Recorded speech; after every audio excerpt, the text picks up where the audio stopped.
Itxarango dizut, ipintzeko... Bai.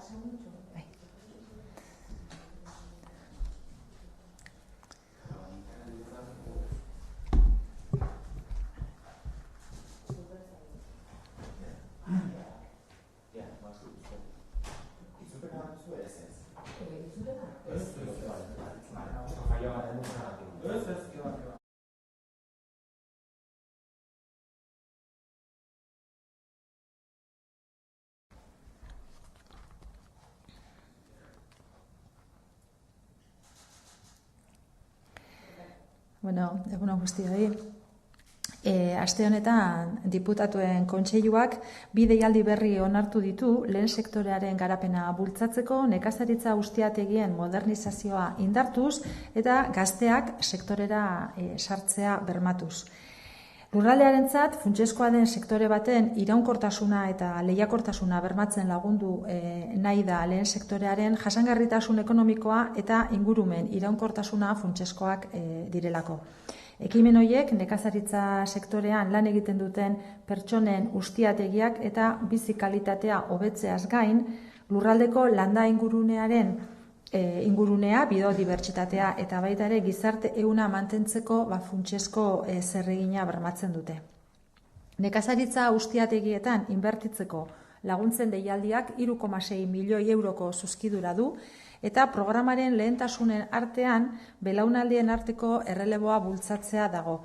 Sektorea belaunaldi berrientzat ere erakargarria izatea bermatuz eta baita nekazari gazteen sarrera sustatuz.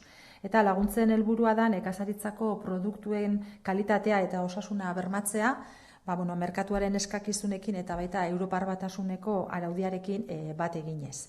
Eta bestalde, nekazaritza sektorean sartu nahi duten 40 urtetik beherako gazteei zuzendutako diru laguntzak onartu dira, honek 1.100.000 euro gutxi gora berako aurrekontua dauka, eta programaren helburua da gazteei nekazaritza ustiategien kudeaketarako sarbidea erraztu eta finantza laguntzak eskaintzea baita ere, azpiegituretan, ekipamentuetan eta produkzio prozesuetan beharrezkoak diren inbertsioak egiteko. Eta bi laguntza hauen helburua ez da ekonomikoa bakarrik, baizik eta Gipuzkoaren etorkizunean apustu estrategiko bat egiten du Aldundiak, kalitatezko elikagaiak ekoizteko, landa ingurunea zaintzeko eta belaunaldi berrientzako aukerak emateko. Bestalde baita ere, diputatuen kontseiluak argi berdea eman dio Zarauzko saihesbide berriaren obren lizitazioari, 12 milioi euroko aurrekontuarekin eta 18 hilabeteko epean burutuko diren obrak izango dira. Zarautzen gainera asko espero duten obraren hasierara hurbiltzen gara honekin.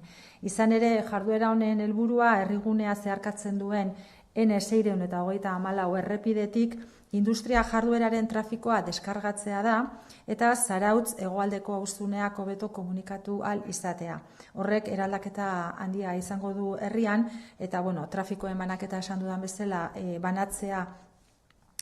trafikoen banaketa hobetzea lortuko da, batez ere industrialdeetan jatorria edo helmuga duten ibilgailu astunei dagokienez.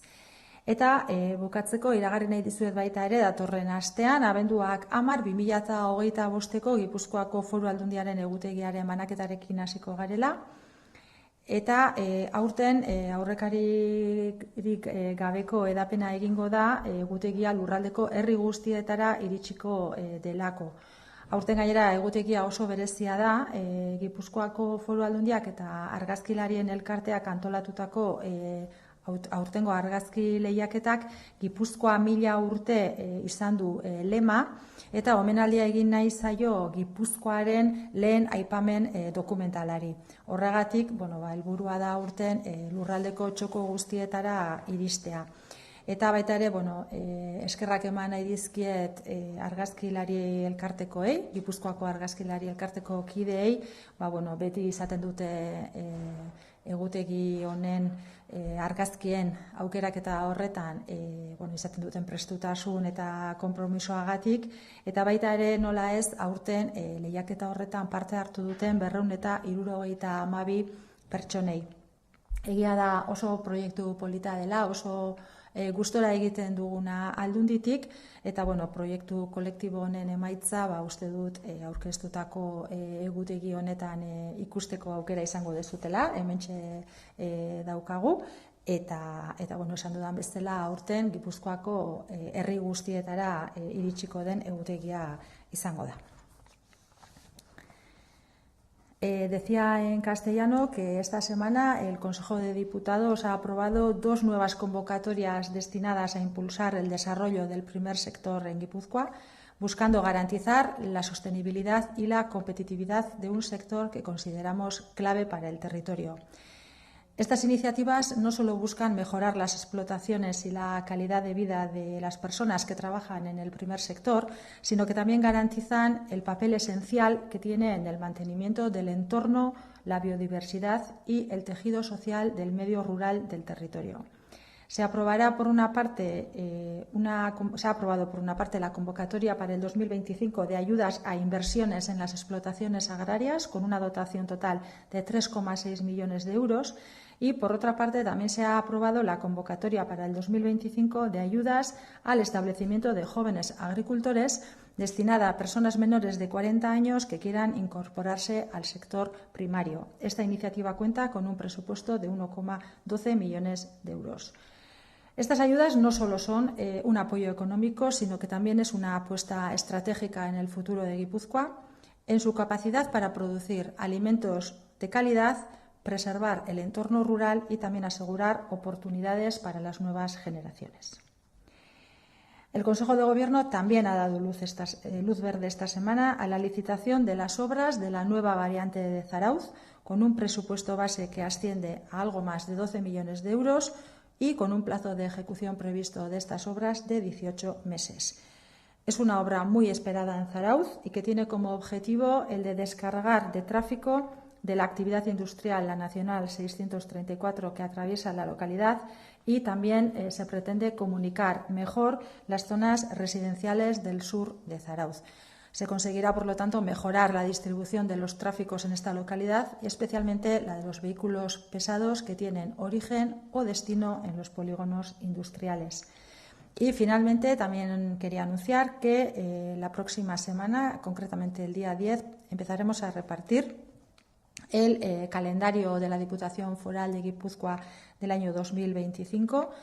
Y este año, quiero destacar que se llegará a todas las localidades de Guipúzcoa por primera vez y queremos que todas las personas tengan acceso a este calendario que es para nosotros muy especial, que refleja la identidad de Guipúzcoa, un calendario cuyas imágenes surgen de un concurso que anualmente organiza la Diputación Foral de Guipúzcoa con la Sociedad Fotográfica, que tuvo como lema Guipúzcoa Mila Urte, y se ha querido rendir homenaje a la efeméride que se celebra en el 2025 de los 1000 años desde la primera mención documental de la palabra Guipúzcoa.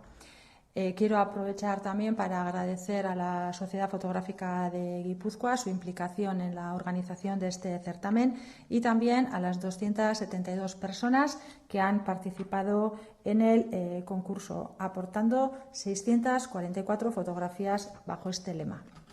Es verdad que estamos muy orgullosos de esta iniciativa y es un proyecto que siempre lo acometemos con mucha ilusión y además hay que destacar la creatividad y la calidad técnica de las fotografías que se presentan y ya es el momento de compartirlo con todos y todas a partir de la próxima semana.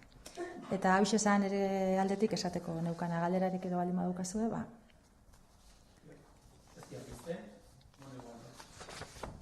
Ez dakit, Jon? Ez diapizten berdin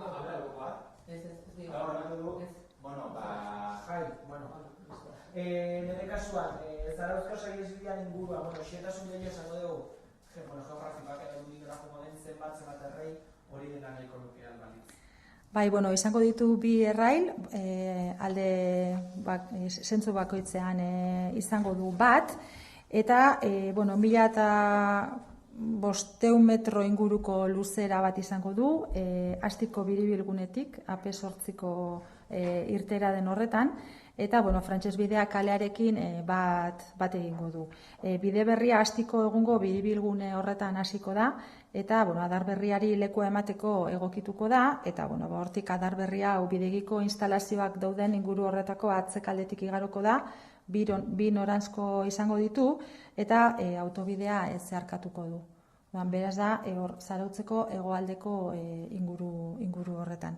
Eta, biribilgune berri bat eraikiko da, eta, AP8ko irteera horretako trafikoek bat egingo dute mendebaldetik eta Bilbo aldetik handatozenak, eta, horrek egingo du, ez zeharkatu beharra, gaur egun zeharkatu behar den bezala Zarautz osoa ibilgailu astun horiekin bereziki, ez? Vale, perfecto. Yo, en cuanto al reparto de calendarios que se va a hacer en otros municipios de Guipúzcoa, no sé si hay fechas o de qué manera se va a gestionar para que la gente sepa un poco. Lo iremos anunciando, cuando vayamos a ir. La idea es repartirlo con unas furgonetas y, se va a empezar el miércoles es día 10, no, el martes día 10. Y la idea es llegar a todas las localidades y se irá anunciando a través de los medios. Eso es. La campaña de redes también que iremos focalizando en cada esto. Eso es. En la página web viene recogido todo el reparto. Se han impreso unos 40.000 ejemplares y en principio es la idea. Es la primera vez que vamos a llegar a todas las localidades. Vale. Desde Radio Nacional, digo algo porque no sé a ver si coge el micrófono, nos preguntan la opinión sobre el asesinato machista de Pasaya, si cree que hay que revisar el protocolo de protección y si esta mujer había tenido relación alguna con los servicios de la Diputación y cómo ha sido esa relación. Sí, la verdad es que sí fue atendida por los servicios forales cuando interpuso la primera denuncia contra quien ahora es su asesino y sí fue atendida en los servicios forales. Y en cuanto a los protocolos de protección a las víctimas de violencia machista, me remito a lo que también ha dicho la directora de Emakunde, ¿no? Que los protocolos, pues en el 100% a veces no funcionan, ¿no? O sea, desgraciadamente se procura por parte de todas las administraciones y de todas las instituciones dotar de la mayor protección a estas mujeres, pero desgraciadamente pues no ha resultado, al menos en este caso, una protección fiable al 100%, ¿no? Y hay que seguir trabajando, pero también es verdad que es un problema de un calado mucho mayor, ¿no? Es un problema estructural de la sociedad, del mundo en el que vivimos, en el que no hay una igualdad real entre hombres y mujeres y que efectivamente la violencia machista es el elemento más grave de esa desigualdad y lamentar profundamente una vez más el asesinato de Leonor. Y desde luego también nosotros desde la Diputación pondremos a disposición de su familia lo que puedan necesitar en estos momentos tan difíciles para ellos.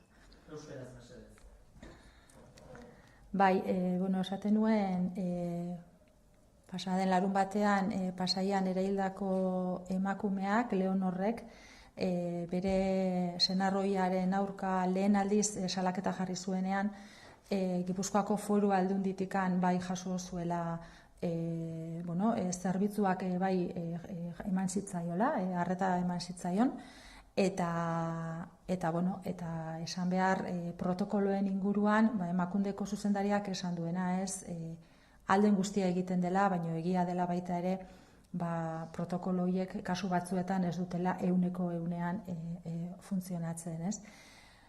Beraz, ardura daukagun guztiok hortan lanean jarraitu beharko dugu, indarkeria matxista jasatzen duten emakume hauei ahalik eta babes onena eta seguruena emateko, baina arazoa haratago doa, ez? Gure gizarteak bizi duen gizon eta emakumeen arteko desberdintasun horren adierazle larriena delako indarkeria matxista, eta hor egin behar dugu lana, ez? Benetako berdintasunean biziko garen gizarte hori lortzeko bidean guztiok egin behar dugu lana eta berriro horrelakorik ez gertatzeko. Baina, guk gure aldetik gertatutakoa ikusita, baita ere Aldunditik behar duten laguntza eskaintzeko hor egongo gera, kasu honetan Leonorren familiari.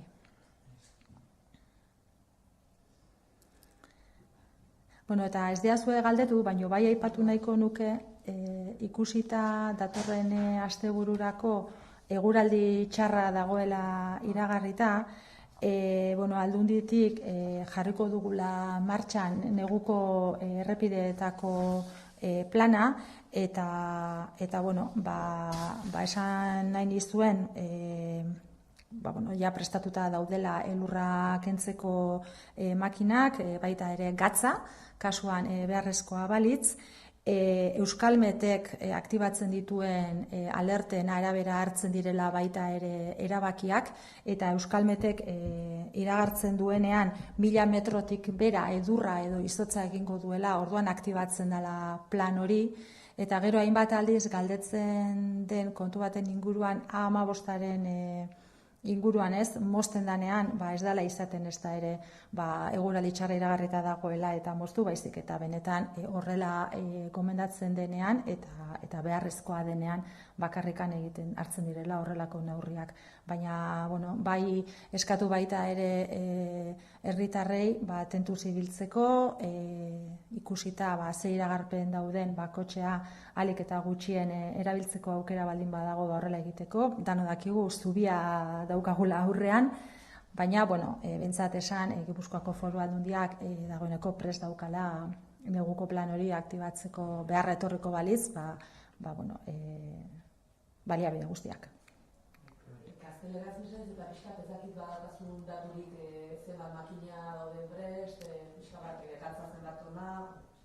Sí, decía que ante la previsión de que se den unas condiciones meteorológicas adversas durante los próximos días, la Diputación Foral de Guipúzcoa tiene preparado el plan de vialidad invernal, si fuera necesario activarlo, porque se prevén que el domingo, el sábado y el domingo pueda haber tormentas, incluso de nieve, y que la cota de nieve esté entre los 800 y 1000 metros o incluso hasta que baje hasta los 700 el domingo.